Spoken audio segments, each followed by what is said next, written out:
I have loaded prisoners onto the transport barge Ossuary 9 for 41 cycles of my life. That is a long time for a Kell. We do not live as long as some. My hands have shackled things you would not believe. A stone-skinned droggle that could bite through a bulkhead.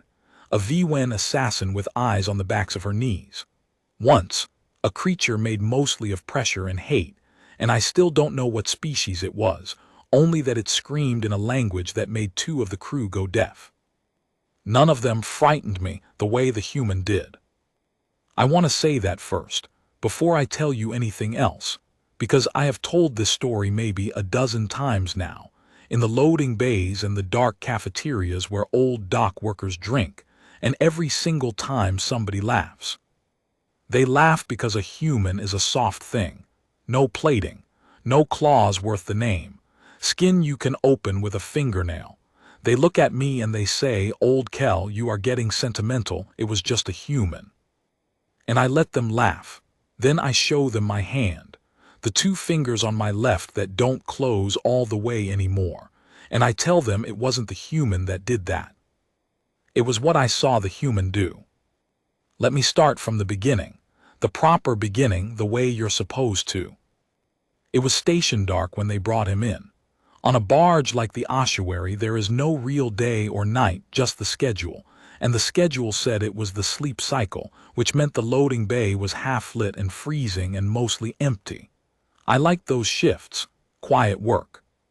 You process the paperwork, you take the prisoner from the arresting officer, you log the tags, you walk them down to holding, and you don't have to talk to anybody who thinks they're better than you. I was alone at the intake desk when the airlock cycled. I remember the sound, that long, tired hiss the old seals make when the pressure equalizes, and then the heavy clunk of the inner door, and then boots.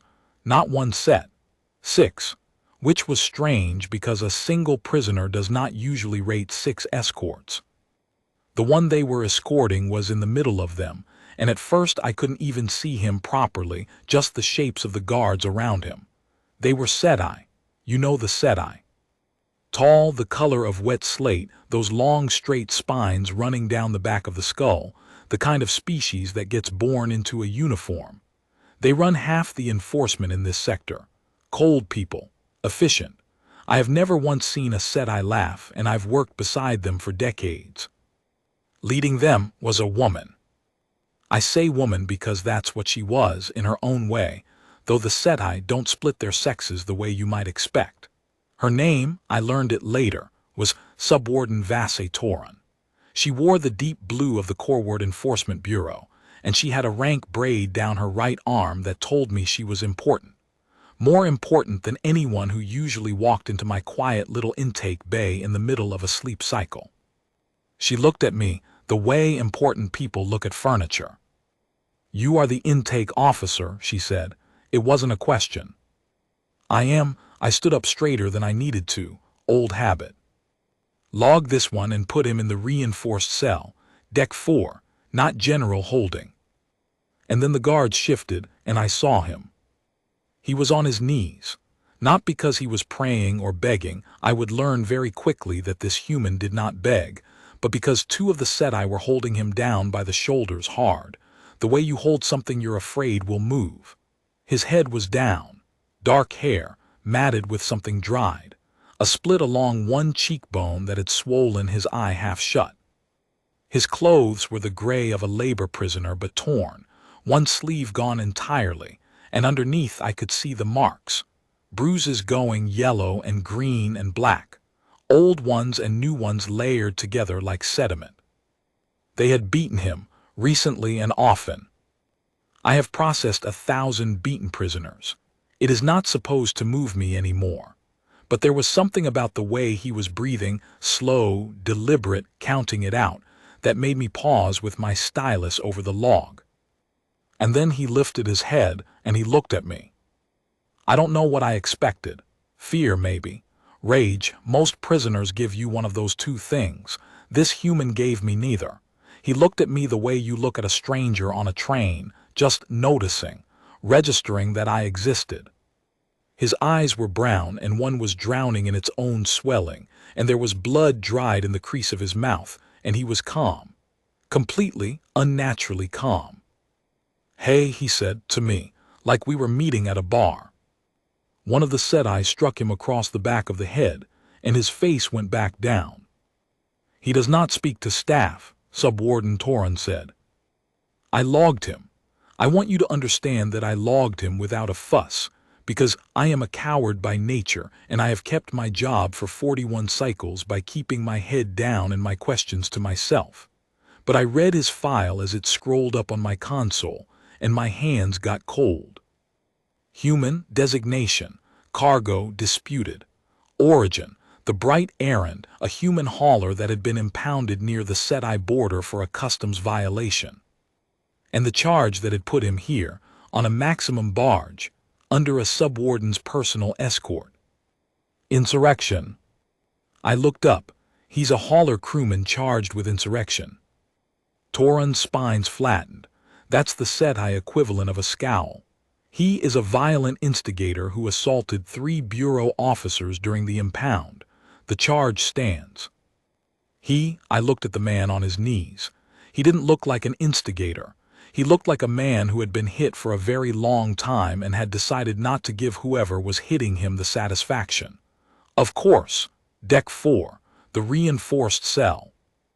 Good, she turned to go, then stopped, and she did something I still think about.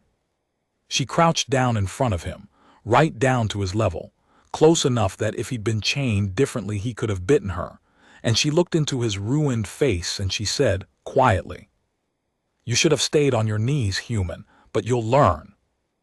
And she held up her wrist. On it was a device, I recognized it. We all did. It was a bureau restraint controller, and she thumbed it, and the handcuffs on his wrists lit up. They were beautiful, those cuffs. I have to be honest about that. SETI restraint tech is the best in the sector, and these weren't standard issue.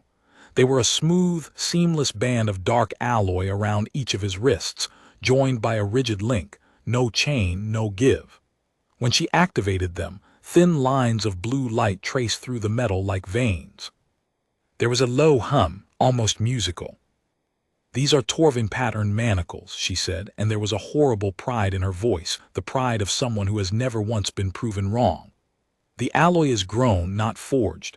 It cannot be cut, cannot be picked, cannot be broken. A Droggle could not break them. A collapse hammer could not break them.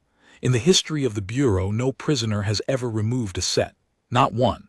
Do you understand what I'm telling you? You are inside a system that does not fail." The human looked at her. And he smiled. With a split lip, with one eye swollen shut, kneeling on a cold deck 1,000 light years from anything that loved him, he smiled at her like she'd told a joke. "Yeah," he said. "I heard that about the last 3 things I got out of." She hit him again.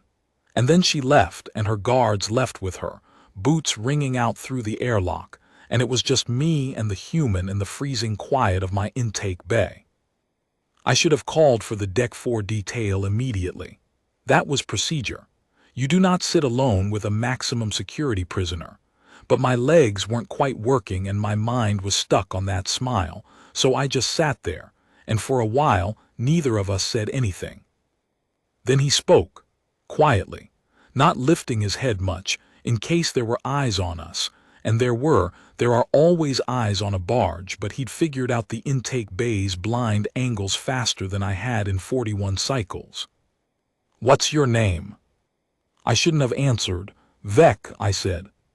"Vec," he tested it. "I'm Danny Okafor, you're a Kel, right?" "Yes." "You people are the ones with the good memory. Eidetic. You remember everything you see." It wasn't a question. He knew. Somehow, torn up and half-blind, this hauler crewman knew a piece of xenobiology that most bureau officers couldn't be bothered to learn. "We remember," I said carefully, "most things." "Good." He shifted his weight and I heard the cuffs hum. "Then remember this. I'm not what they think I am. And what's about to happen, I need you to remember it right. Not the way they'll write it down. The way it actually goes."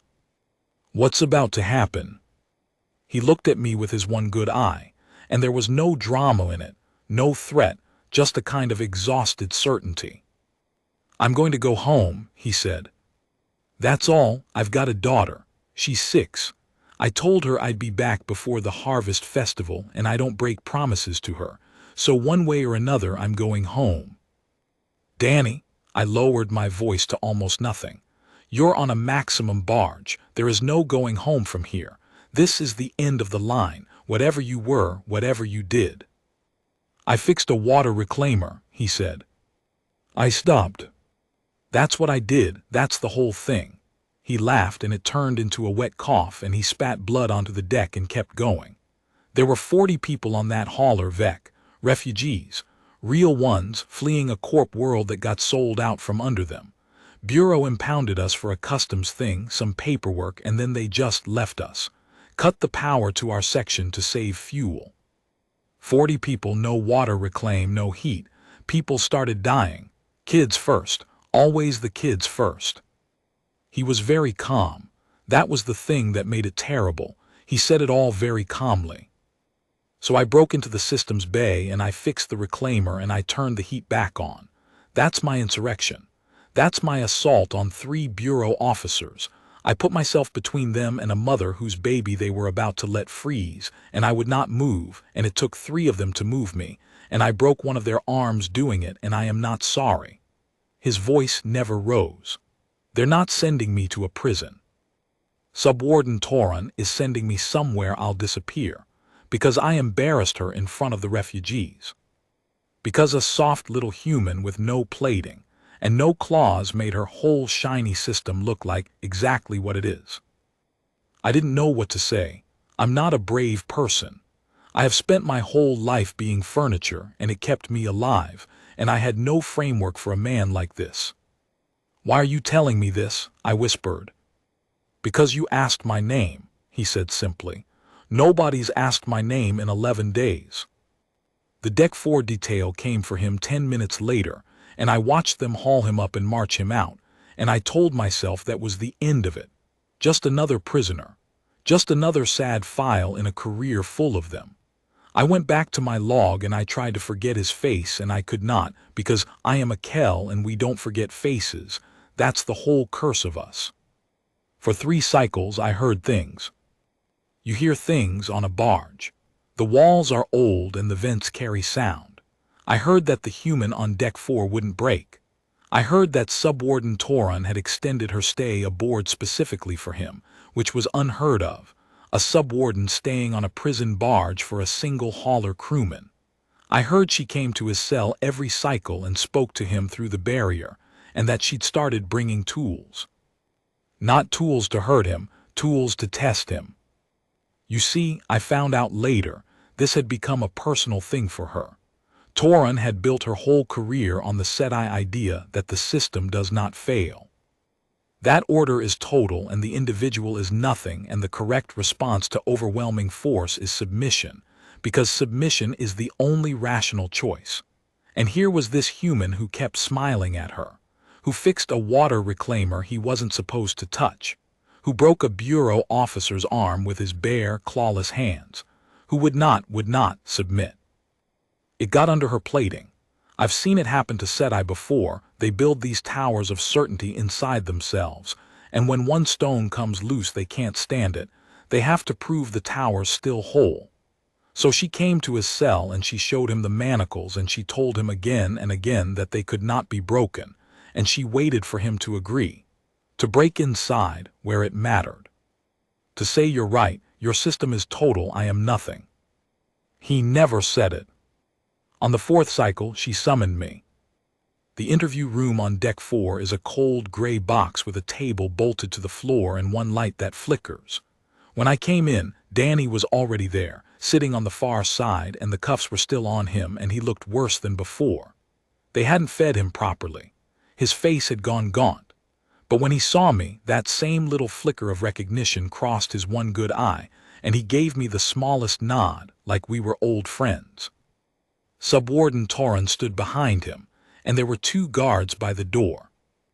Intake Officer Vec. She didn't look at me. She was looking at the back of Danny's head. You logged this prisoner. You are a Kell. You have perfect recall of the intake. I want you to witness something and log it precisely. Witness what, subwarden? The prisoner has made a claim. Her voice was flat, but there was something coiled under it. He claims that if I remove the security dampening field from his manacles, the field that suppresses their internal locks, he can remove them, by hand, in under a minute. She finally looked at me and her eyes were bright and hard. He has offered a wager. If he does it, I release him and his people. If he fails, he stops resisting. Forever. He signs the compliance order and disappears quietly, and the refugees on the bright errand are processed for deep space labor without further complaint from him. My blood went cold. Subwarden, that's a trap, a cruelty. There's no way he can do it, and you know it. That's why you offered it. That's a serious wager. It is an impossible wager, she corrected. For him, the Torvin manacles have never been removed by a prisoner. The dampening field only suppresses the internal mechanisms. The alloy itself is still ungrowable, uncuttable, unbreakable. Removing the field changes nothing about that. He simply doesn't understand the technology. A thin smile. But he insisted, and I want it logged by a witness with perfect recall so that when he fails, there is no dispute. So that every refugee on that hauler knows their champion tried and failed, and that the system does not fail. She leaned down close to his ear, so that he knows it. Danny looked at me across the table. And I understood then that he had arranged this, that the wager was his idea, that he had looked at his impossible situation with his one good eye and found the single thread in it he could pull. He couldn't fight 6 guards. He couldn't break out of a barge. But he could make one arrogant subwarden so hungry to prove him wrong that she'd offer him a door. Danny, I said, and I couldn't keep the fear out of my voice. Don't do this. Don't bet their lives. Don't bet your own. Vec, he said my name gently. It's okay. I need you to just watch. Watch and remember it right. He turned to Toran. Take off the field. Let's go. Here is where I have to slow down. Because this is the part that nobody believes, and I have to tell it exactly or it's just a story, and it isn't a story to me. It happened. I was there. I remember every second of it because I am a Kel and we are cursed to remember. Toran straightened up. She looked for a moment, almost disappointed, like a predator whose prey has walked willingly into the jaws and taken all the sport out of it. Then she thumbed her wrist controller. The blue veins in the manacles went dark. The hum stopped. The room got very quiet. I could hear the light flickering. I could hear Danny breathing, slow and even, counting it out. I could hear the 2 guards shift their weight by the door. The field is off, Toran said. You have 1 minute. Begin whenever you'd like, human. Or admit now that you can't, and save us all the time. Danny put his hands flat on the table. He looked at the manacles, really looked at them, turning his wrist slowly, and for the first time I saw something in his face that wasn't calm. It was concentration. Total, absolute concentration, the kind I imagine a surgeon has or a bomb technician.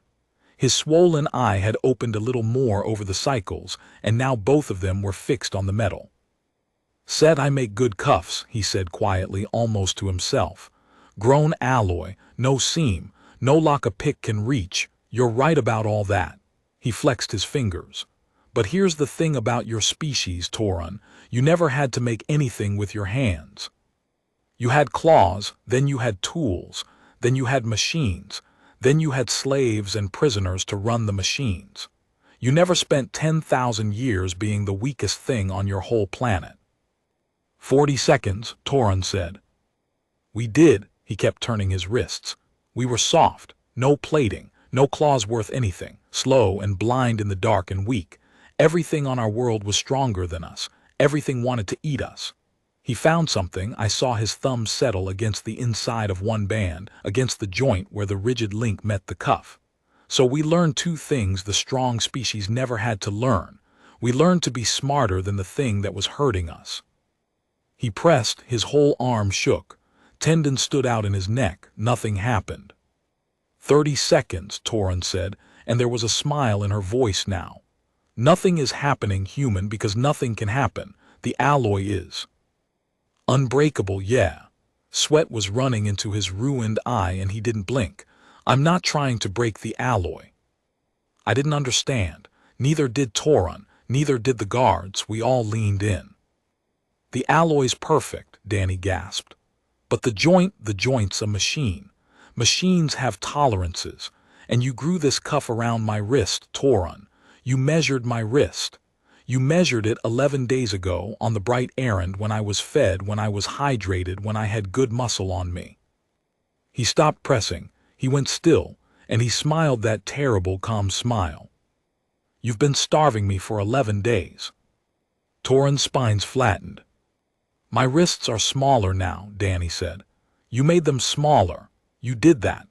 Every meal you skipped, every cycle you left me in the cold, you were shrinking the one thing that had to stay the same size for your perfect cuffs to hold. And the second thing my species learned.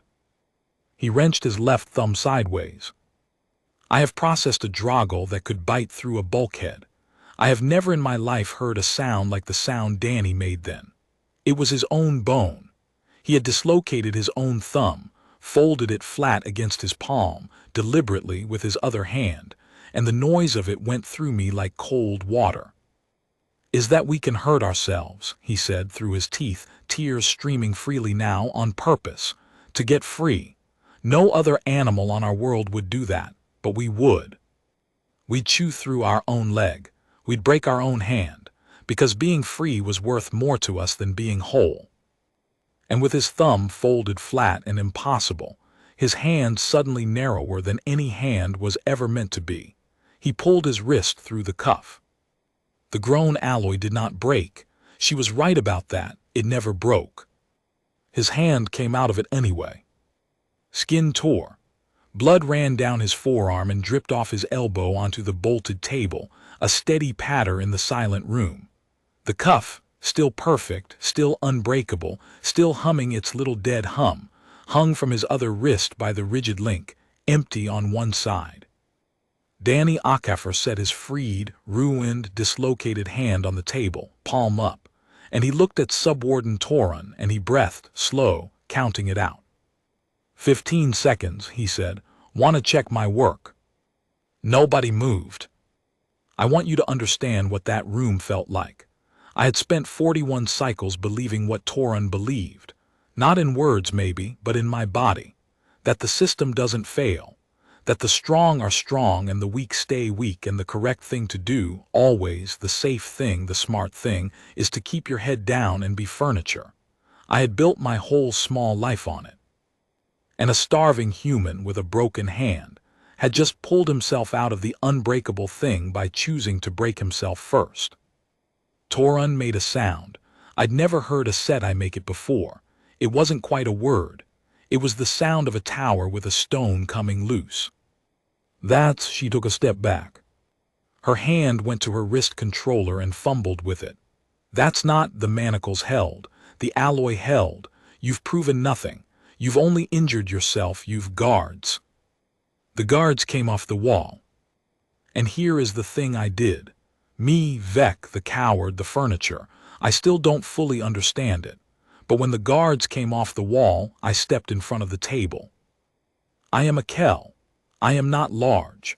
I have soft brown fur and a face built for looking harmless and 2 hands that had never once in 41 cycles been raised against anybody.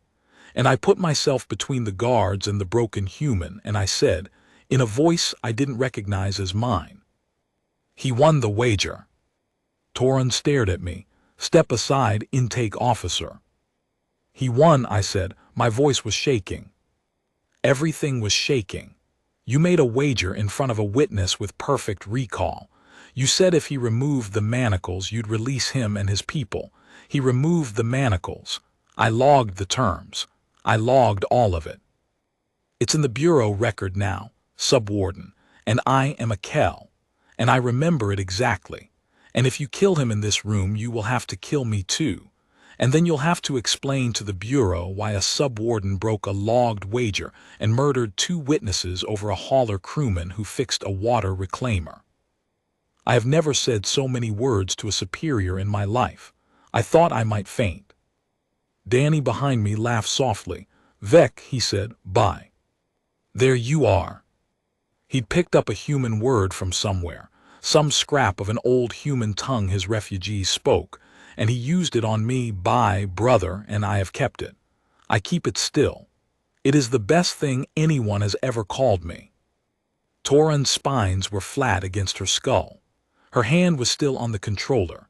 Two guards, one human, one Kel, a broken hand bleeding on a bolted table, and a logged wager sitting in the bureau record like a live wire. For a long moment, I truly did not know which way it would go. And then something happened that I did not expect, and that changed how I understand her, even now. She looked at Danny's hand. Really looked at it. The folded thumb, the torn wrist, the blood. She looked at the empty cuff, still perfect, still humming. She looked at what a soft, clawless, weak thing had been willing to do to itself to get free, and I watched something move behind her cold, set-eye eyes.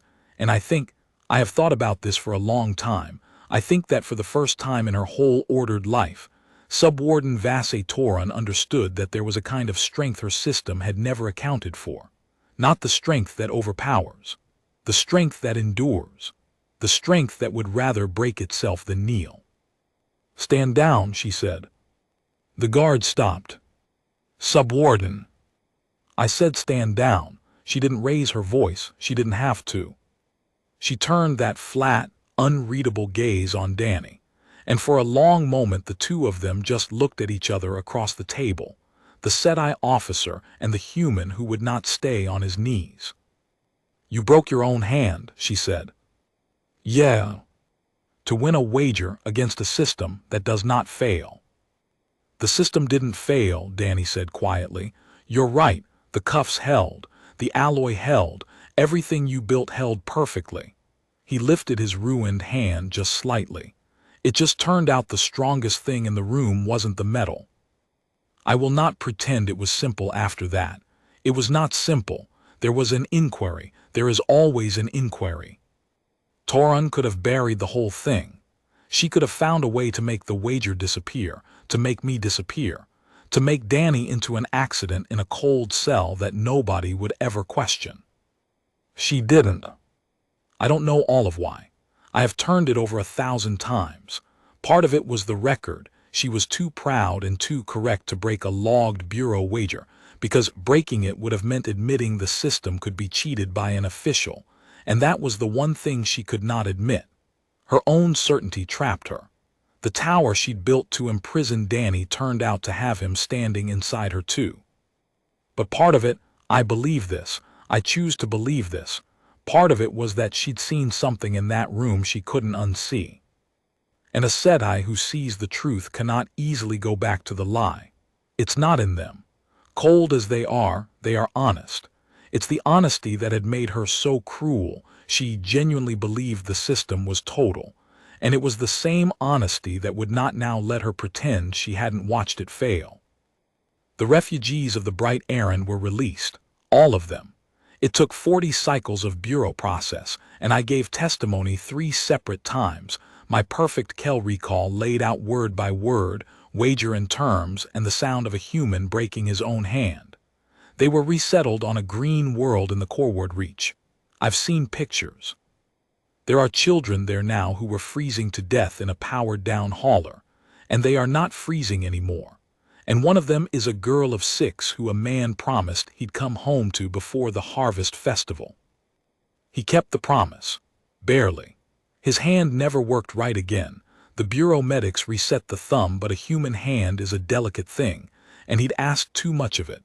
But he flew home to that green world with a cast on his arm and a subwarden's grudging release order in the ship's log.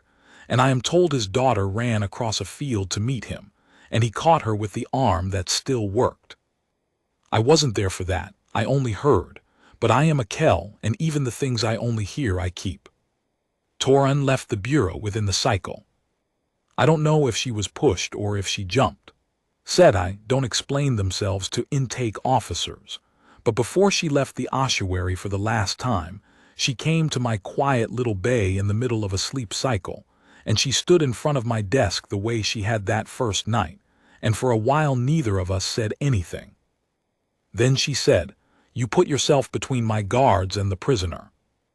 "Yes, subwarden." "Why, you're a Kell. You had nothing to gain. Every rational calculation said to stand aside." I thought about it. I wanted to give her a true answer because she was a Sedai and they are honest, and I owed her honesty even though she had been cruel. "Because I've been furniture my whole life," I said, "and I watched a man break his own hand rather than be furniture. And I found out I didn't want to be furniture anymore. I looked at my own two soft hands on the desk. He called me by brother. Nobody's ever called me brother." Torun was quiet for a long moment. Then she did the last thing I ever expected a Sedai to do. She inclined her head, just slightly, the way you do to an equal. "The human was wrong about one thing," she said at the door. "He said the strongest thing in the room wasn't the metal." She looked back at me. "It wasn't him either. It was you, intake officer. He only had to break his hand once. You had to break 41 cycles of yourself all at once with nothing to gain and everything to lose and no daughter waiting on a green world to make it worth it. Remember that. You of all people should get to remember that, right?" And then she was gone, and I never saw her again. So that's the story. That's how it actually goes, not the way the shiny reports tell it. I've told it a dozen times now in the loading bays and the dark cafeterias, and every time somebody laughs because a human is a soft thing, no plating, no claws worth the name. And I let them laugh. And then I show them my hand, these two fingers on my left that don't close all the way, that I broke myself on purpose, years later, the one time in my life I ever had to get free of something that was going to kill me, because a human taught me that a body is a thing you're allowed to spend to save your soul. And I tell them what I learned on the barge Ossuary 9, in a cold gray room, from a starving man who kept a promise to his daughter. They built the unbreakable handcuffs and they were right, the metal never broke, not once, not ever. But they forgot to ask what a soft, weak, clawless thing would be willing to break instead. We would break our own bones. We would tear our own skin. We would fold our own hands into shapes hands were never meant to make, not because we're strong. Because we would rather go home broken than stay whole on our knees. And that is the one thing your system was never built to hold.